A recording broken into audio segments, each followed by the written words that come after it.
Happy Thumbs Gaming. Booyakashaw.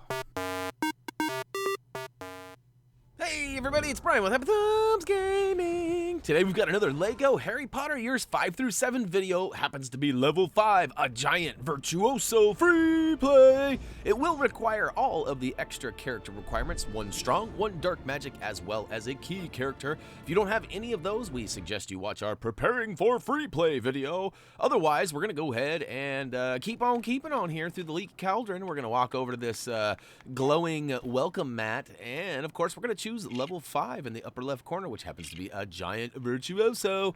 Now, just to be clear, I am going to choose the werewolf, aka Remus Lupin, who is our strong character, because I've had a hard time with the game selecting a strong character. It seems to, for whatever reason, leave that character out. So I've chose that, but yeah, you might end up not getting a key character or a dark magic character otherwise. So lucky for us, we actually got a key character, and we turned that key around, and check it out. We actually found a House Crest token, and just off to the left we switched to our dark magic character, and we're gonna shimmy Cocoa Pop some things around here. That's right, look at this. We gotta move this down and around, we gotta flip it up. Oh, pour some milk for the kitty, and we gotta take advantage of this clock over here, this cuckoo clock that is. It looks like it's got some shoes on or something, but nope, it's got some boidies we need to let loose, and check that out. It actually pukes out the character token for Professor Umbridge.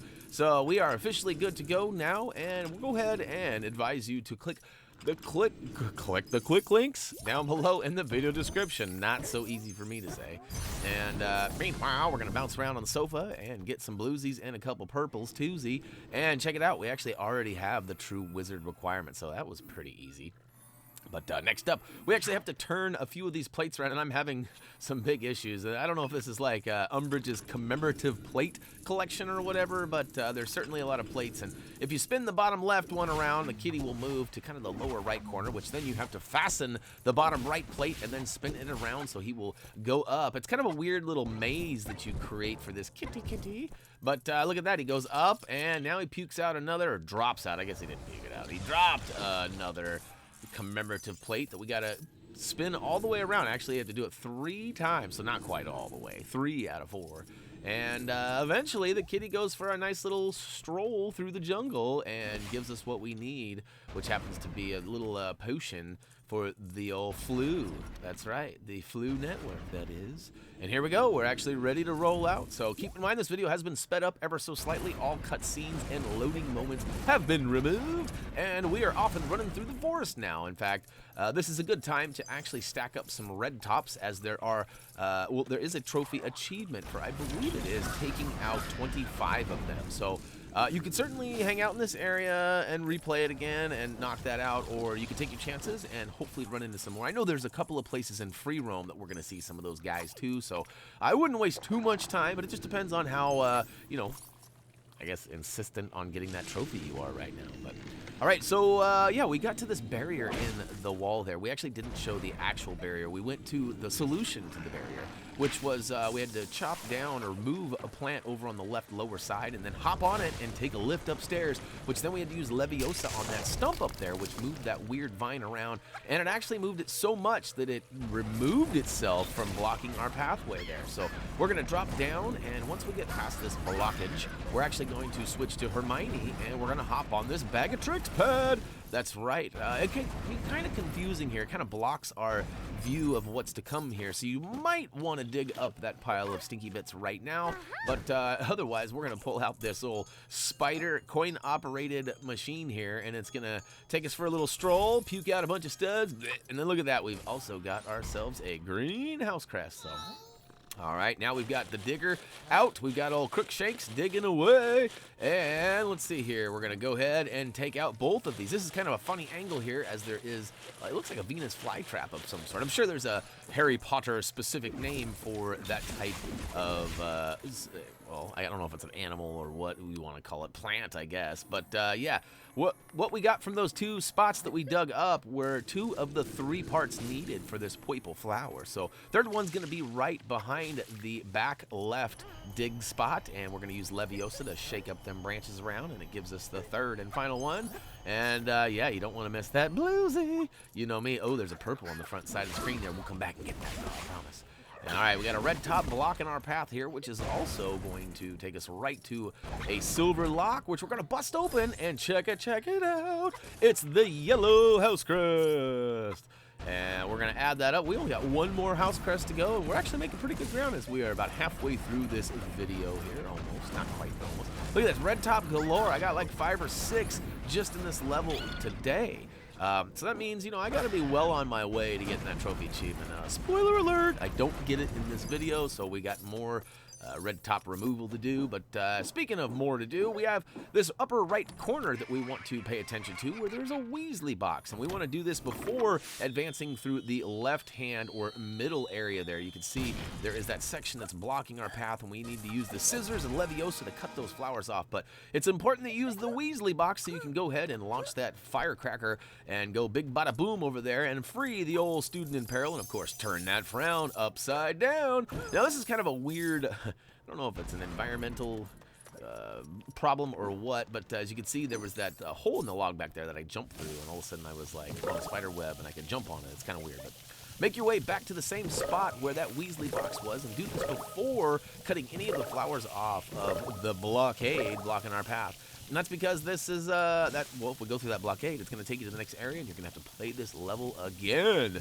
And although we wouldn't mind the extra view, we know that you guys don't want to do that. So hopefully you'll take our advice, and hopefully you didn't get anxious and run ahead. Otherwise, you'll have to play it again. Now, you might have noticed back where this Weasley box was, after we used the Weasley box, there are these 5 spots on the wall that need watering. We've watered them all, we've busted them up, and it actually gave us a character token. So, oh, to the yeah. Okay, now we're getting ready to get our snip on. So, snip, snipperoo, snip, snipperee, snip, snipperoo, cut down the tree.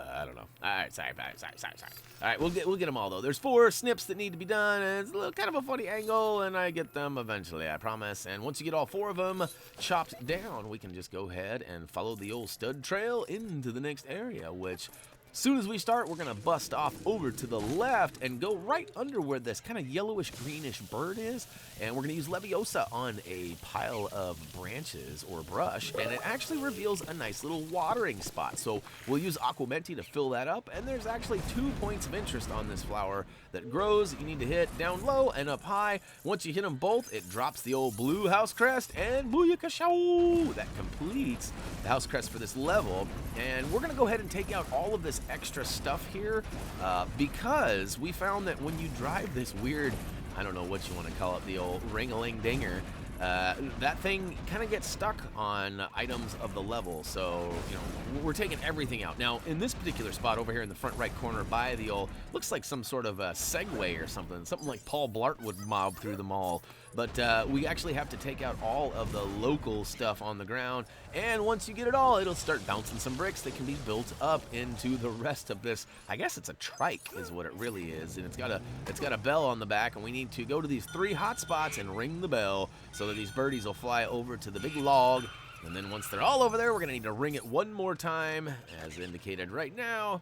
And then we'll go ahead and keep on keeping on all the way down the path. And then we're actually going to get the final character token. And then, of course, finish the level up. So, that's right, Neville Longbottom, we are coming for you, sir. And I don't know if he's a distant relative to my neighbor's best friend, Alex of Longbottom. But I think he is. I'm pretty sure Alex of Longbottom and Neville Longbottom are related in some way. But all right, remember we told you needed a strong character before we started this. Here's what that moment was for. We're going to go ahead and approach this orange handle, and I always try to spam the button, but as it turns out, you're supposed to press and hold it. I wish they wouldn't change that throughout the LEGO games. Like, depending on which LEGO game you're playing, sometimes you have to rapidly press the button, while other times you just have to press and hold. And I think most of the time press and hold works these days. But in the old days, like right now, you couldn't tap it. When you tap it, it makes some weird grunting noises, and it does not go the way you want it to. So, all right, we've got all the collectibles for this level, but we are going to finish it up. So we're going to ride this trike right on over to Grop and ring the bell, which wakes him up. And then we got to lure him over to this, I guess it's just another pile of brush. And he's going to plow right on through it and break on through to the other side. And speaking of other side, we're going to skip the cutscene, and we're going to go right into the final total. So, smash it. That's right. And booyakashow. Check it out. We got the House Crest. All 4 of them complete us. And look at that. We got a gold brick for doing so. And, of course, we got the 3 character tokens. Professor Umbridge, Emmeline Vance, Neville Longbottom, and of course we got that true wizard status before we even left the first room that we started in. So, all right, now we've got over 3 million studs, which is going to certainly. Oh, look at that! We've got almost 4 million studs. That happened fast. But yeah, we should probably consider going to get the rest of the red bricks soon, because we have to get a certain amount of studs to get a trophy achievement to complete the list. But all right, so look at that. We also got a frown turned upside down, which we got a gold brick for that too. So 3 gold bricks added to our pile, giving us 56. So we're getting closer. But uh-oh, you know what this screen means? That's gonna wrap it up for Lego Harry Potter years 5 through 7, a giant Virtuoso free play, and we knocked out all of those pesky collectibles, and we did it rather quickly too. That's what I love about these Lego Harry Potter games. The story videos are actually quite long because they're all of the cutscenes and all of the in-between hub area stuff, you know, like learning spells, having spells taken away and stuff like that. But once you get done with that, it's just like straight shooting the free play, man. So hey, if you guys have any questions or comments, head on over to Facebook, Twitter, or simply comment, vote, subscribe down below. Of course, we also have HappyThumbsGaming.com as well as Patreon.com/HappyThumbsGaming, which we encourage you to check out both of those. One is more for your viewing pleasure, while the other one is for helping us out and maybe encouraging us to do special types of videos, or I don't know. There's all sorts of things that we can do at Patreon. So anyhow, check all those things out. Like I said, if you guys have any questions or comments, we'd love to hear from you. And yeah, meanwhile, that's going to be it for me. So as always, until next time...